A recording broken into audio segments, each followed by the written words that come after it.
Hey everybody, hey, it's Mr. Forrest here again. So this is chapter 8, some security fundamentals. Now I had already created that other chapter for you earlier, so there's a little bit of an overlap, okay, between these two, and I don't mind the redundancy. I just wanted to augment it a little bit more.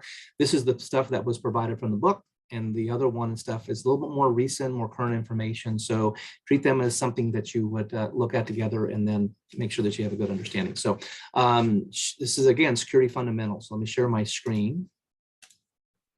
Okay, and then I want to open up my chapter 8 PowerPoint. Okay, here we go. So 802.11 wireless security. Okay, so we understand what 802.11 is. Got it, no problem. LANs are bounded by the physical networks, sure. And then there's the wireless networks, which are subject to potential threats. Okay, so, you know, people who are eavesdropping, people who are trying to crack encryption, hijacking, spoofing, whatever, or people who are just pissed off and want to launch a DOS, a denial of service attack against a company's mail server just to bring down the mail server or bring down a shopping cart. Okay, so those things are threats that have concerns about the different types of threats that you would have to be aware of and what we constantly monitoring in the world of networking. So wireless security. So let's take a look at that kind of stuff. So system authentications and stuff, that's a really important process where we have an access point in the client. We need to authenticate and make sure that they know who we are, okay, and that really we have the proper communications, that we use some kind of a challenge, okay, username, passwords, or whatever to validate, okay. Again, we have things like your SSID, okay. You know, your network name, you'll see it on your cell phone. If you look at your cell phone and you say, oh, look, you know, the State Center Community College Wi-Fi or something like that, or McDonald's Wi-Fi or whatever, okay. Those are just simply the IDs. And most of the times you don't have to broadcast that ID. You can hide it, disable the broadcasting of it. It doesn't mean it won't remember it and stuff. It just means that you have to manually key it in the first time. And then once your device remembers it, it'll automatically will go there if you go ahead and click on that particular one, okay? So, you know, it's one of those nice little tricks and stuff. Sometimes hiding the SSID is possible.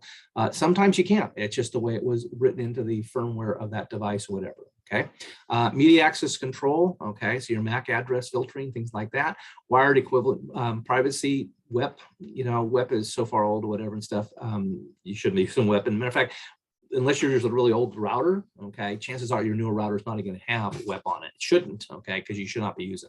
You know, this is, in this day and age here, it's 2023, okay, we should probably be using, you know, your WPA3 or higher standards, okay, to be able to go for it. And that means that if you haven't updated your router or replaced your router in some time, you need to replace your router, okay? So you should be using, you know, 802.11, probably your, you know, your, at least bare minimum AC, okay, if not higher. So anyway, SSIDs hiding allows you to be removed from the broadcast. It doesn't really remove it. Again, I want to focus. It just simply hides it, disables the viewing from it. Okay, I don't need to see my neighbor's SSID. Okay, and that's what happens. You live in a neighborhood, you live in an apartment complex, and you see everybody else's broadcast and stuff. So if you have an idea of what it is, then you could be one step closer to saying, oh, I'm going to try to hack into that network, as I can see that network. Okay, what you can't see is a little bit more trickier because you have to know it exists out there and then what it's actually referred to. Okay, manufacturers, equipment that are there. Again, you can go in there and say, hey, this is where we go ahead and disable. So you're going to go into the firmware for that router, that device that you're using. Okay, and then this is where you can go ahead and tell it to do that. Okay. Again, MAC address and MAC filtering. Yeah, there's some spoofing that happens on it. It's still not a bad way to do it. It keeps most of the honest people or dishonest people out. If somebody's really targeting you, yeah, it's not going to give you a complete protection, but it can, you know, it can go through and do a good, relatively good job for, you know, a common person, in my opinion. Okay, again, spoofing can happen, trying to trick the wireless into thinking that a particular MAC address is something that's been accepted. Okay, but hey, go figure. Again, WEP is really old and stuff, so don't use WEP, and you shouldn't be. It's like WPS, it's just too old at this point. Okay, small office, home office, okay, environment. You know, we want to make sure that we take a look at it. We're using things like the cyber blockchaining, okay, CCMP, okay, and or temporal key, right, the TKIP or higher, okay. Again, WPA3, keep on going. These, as we go forward in the in the wireless security world and stuff, there's going to be new protocols that take advantage of new ways to protect our systems. Please remember that this book that we're using for this class is a couple years old, and part of it is also trying to save you some money, because the basic foundation of knowledge of wireless networks and then the security hasn't changed drastically, but the elements have changed. That's why I created that other separate chapter that I moved on your security stuff earlier on, that you did after chapter 4 or whatever it was. Okay, all right. Small office, home office, Wi-Fi alliance. We talked about that. Okay, in the previous chapter, so got it, no problem. Again, don't use WPS, don't use WEP. I don't think I'd even use W2.0. Your router is going to dictate that, because it's going to be whatever features that come with that. So again, if anything, update your router, replace your router. I know that seems like a pain, but you know, it's something that you may need to think about, especially if you have your secured information and that you want to protect that. Okay, so WPS. It was one of those old ideas that says, hey, we can make an all-in-one dummy-proof turn system, whatever, and just by a push button and have it say, hey, we talked and we're on. Okay, turned out that that was really bad, boo-boo. Okay, a lot of flaws were reported way back when, so not so good, not so good. Then we get into things like passphrase, you know, security, whatever, which is good. Okay, and you know, passphrases, you know, hopefully you should be complicated ones. Okay, and you know, some people and stuff will turn to password managers or whatever, but this is now in the software, so you may be limited to what you can do inside your firmware. Okay, passphrase based security system, you know, again, you know, number of characters that are available and stuff, you know, is it 256-bit encryption? If you want to really kind of learn about how to hack, then I strongly recommend that you take our ethical hacking class. Now, I want to say this, it's ethical hacking, not just hacking. Okay, so there's the other part of that, which is called network defense. The reason you're going to learn about hacking things in that class is to protect yourself and protect networks against the bad actors that are out there. Okay, but in order to protect yourself, you do have to learn something about hacking. Okay, so there's tools and stuff that you would learn from packet sniffers, whatever, you know, using something like Kali Linux. Okay, to be able to help you then figure out what somebody's passphrases are and how to get into their system. So anyway, something to think about as well. Okay, so typically we have our communications that go on. We have an authentication server, like a radius server. So, you know, we talk to our access point and it says, hey, is this the right person? Hold on, let me check. Yes, this is the right person. Yes, okay, access point, you can let them in. Okay, so again, authenticating, authorizing, and then accounting, right? Authenticate, right? And then, you know, is this person authorized? Yes, then they go where? And then, hey, accounting, hey, do we know what's going on, and keeping track of that information, okay, kind of thing. So those elements and stuff, right? Validates the credentials, access controls, and then keeps track of what's going on, okay? So the accounting part. A lot of people don't think about that last one, accounting, okay? Somebody says, hey, did you do porn? Why logged off real quick? Well, you know, the monitoring software probably captured everything that you were doing if they were tracking the monitoring software. So the accounting process of the monitoring software is going to nail you, okay, kind of stuff. People think they're going to in and out and not be seen, or they go in and then they just simply delete their history, okay. Yeah, that's not going to work very well and stuff. It's only going to delete it at the local. Again, under federal law, internet service providers are allowed to maintain that history, okay, for as long as they want, and they can data mine it, as a matter of fact, okay. So something to keep in mind, that, you know, whatever you're doing on a network, especially if it's an internet connection, whatever, chances are somebody's going to be tracking you somewhere, whether there's a nefarious purpose of tracking it or it's just simply business. Okay. Again, some of this we covered a little bit in the chapter, in that security thing that I covered earlier. Okay, so AAA, remember that. Okay. Again, you know, these are the older protocols and stuff. You know, again, you probably should be looking at WPA3 or higher, and then figuring out what's involved. Obviously, you don't want to use something that's a 24-bit broadcast. So, you know, WEP is, again, now you see it's really pretty old. Okay. And then, you know, go up to TKIP and stuff, and that TKIP is 48 bits, but it's like, come on, folks, we should be doing everything at 256 bare minimum. And even 256 can get hacked. Again, back to the ethical hacking class. Okay. So as you're running through this and stuff, keep in mind that, you know, restricting access and authorization and stuff. Some companies, you know, don't like use remote access. They say, hey, you want to use our network, you have to be on our campus. You have to be in our company, in our secured facility. So, if you wanted to get into Apple's headquarters, you have to physically first get past their physical security to get into the building. And then from there, you can use a computer, okay, because you can't remote in and you can't get into it without getting past, the physical security in that world as well, okay? So, there are things that we can do to try to, reduce some of the exposures, but, some of that is limiting the amount of throughput, enforcing restrictions, controlling specific access, okay?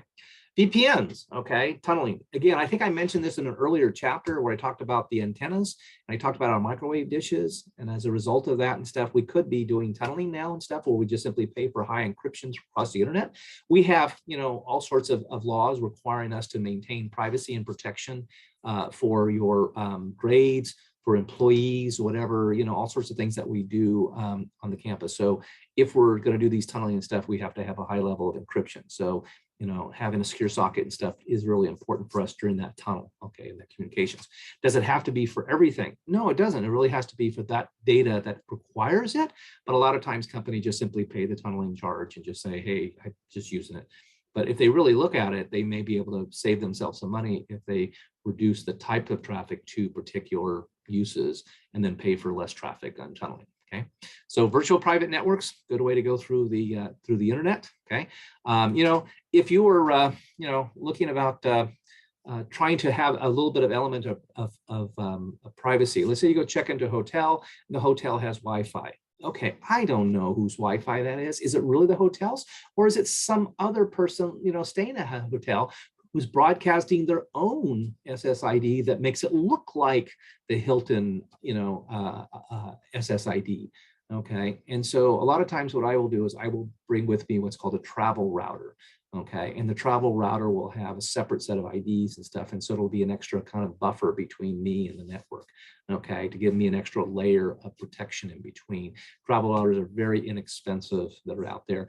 Or, the other thing I try to do is stay on cellular when possible instead of using the Wi-Fi. Yeah, I understand you have a good data plan, but cellular is a little bit harder to crack than the typical wireless radio frequency that the hotel might provide. But it may not be adequate for it. So sometimes hotels, you can pay for a higher level of protection and encryption. Just read the fine print, okay? And if you have any questions, talk to the hotel IT people and make sure, okay? Don't do any purchasing. I usually don't. I mean, if I'm using a hotel's Wi-Fi, it's always with my travel router. I make sure I don't do any protection encryptions.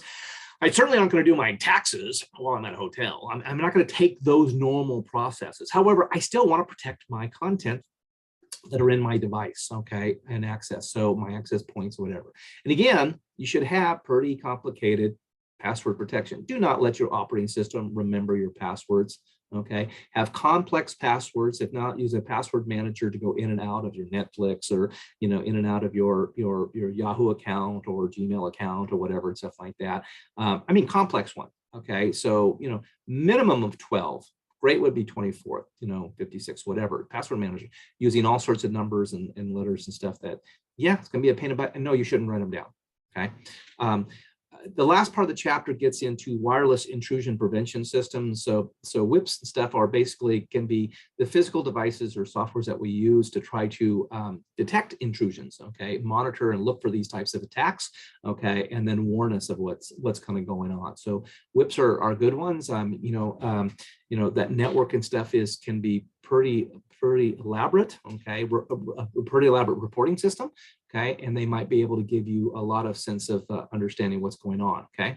In that client management software, keeping track of the data that's collected or whatever as well, in the WIPs or whatever, Ubiquity, does a lot of that stuff for you. I mean, most people aren't probably buying Ubiquity for their home environment. They're buying something off the shelf. They got at Costco or whatever, they're buying a D-Link or a Netgear, router or whatever, okay?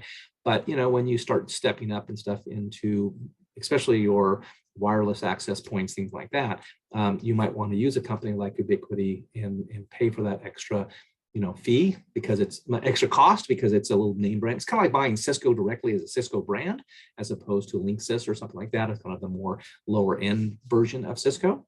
something to think about. Okay. Anyway, so managing software, stuff like that. Most of us are not really managing our network at home. We just say, hey, is our traffic getting slower? Do I need to reboot my router? Do I need to reboot my modem? How fast of a modem do you have? You know, those need to be updated from time to time too, because those protocols do change every few years. Not as often, okay, but definitely the router. You know, look at your network and look at your securities and ask yourself, should I be using this? If you're taking a security class, one of the things you want to pay attention to is what's in the wireless that are your vulnerability. A lot of times it's your hardware, okay, kind of hit that as well. Anyway, so collect information. So it could be software-based, hardware-based, or cloud-based, okay? So in that network management system, whatever, as I look at, you know, Ubiquity, I can log on to Ubiquity and I can see what's going on in traffic-wise between my access points or, you know, my distribution, especially if I'm a business enterprise, whatever. And I can see, you know, what's being loaded and overloaded, in my opinion, whatever, and see if I can do some load balancing out there as well, okay? So I can, you know, manage it from that standpoint. I want to leave you with this final part and stuff, which is more of, well, let me get the regulatory stuff. So regulations, okay? So companies, people think, well, oh, the government's always on my back. Well, hold on, PCI, you better believe it, okay?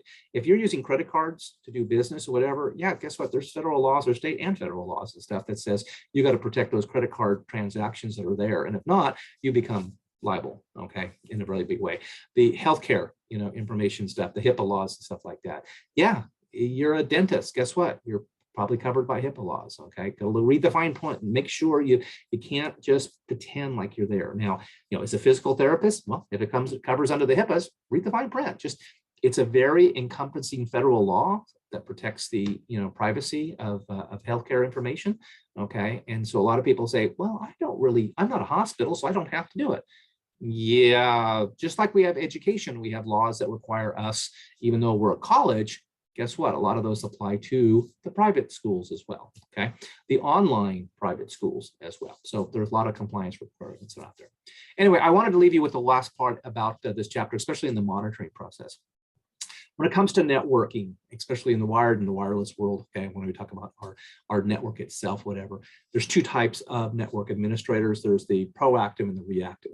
Okay, so there's always going to be complexities in our networks. There's going to be, you know, lag time. There's going to be devices that are going out. There's going to be, you know, weather that, you know, moisture gets in, whatever. Okay, and things happen. Things get, you know, fried or whatever, or things get overloaded, and we keep getting these drops, and our throughput is just going to crap or whatever. Okay, and the difference between the network administrator, who's the proactive, and the reactive, we all have to react to some degree.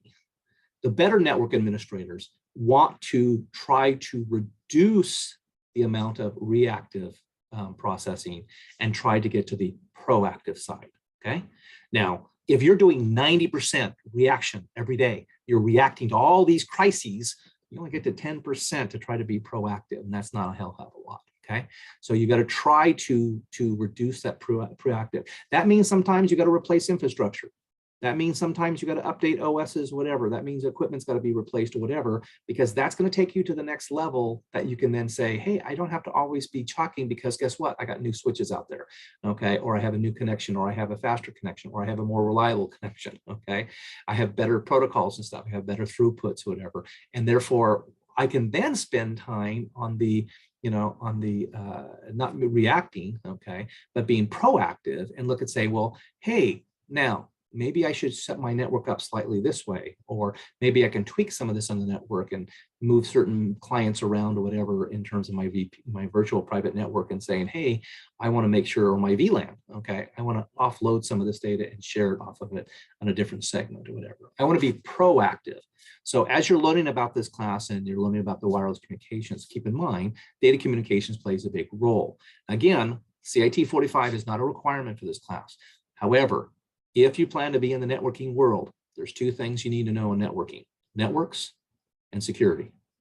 Networks and security. And as you're starting to learn from this class, there's a bunch of data comm involved in all that. Yeah, it's kind of like the glue that brings everything together, okay, keeps everything stuck, okay? So I strongly encourage everybody to take CIT-45 data communications if you really want to make this your degree or future, okay? If you're going to go on to take the server class, you're going to have to take data comm. If you're part of the Info Security 1, you're going to have at least CIT-40, but If you're security 2, you're going to have data comm. If you're the network technician, it's a new network technician, network security technician, whatever, you're going to have data comm in there as a requirement anyway. Okay, so hopefully that gives you a help and stuff. Again, this is chapter 8. I'll leave you with that. Let me go ahead and stop my share and stop my recording. So you guys have a great day with chapter 8.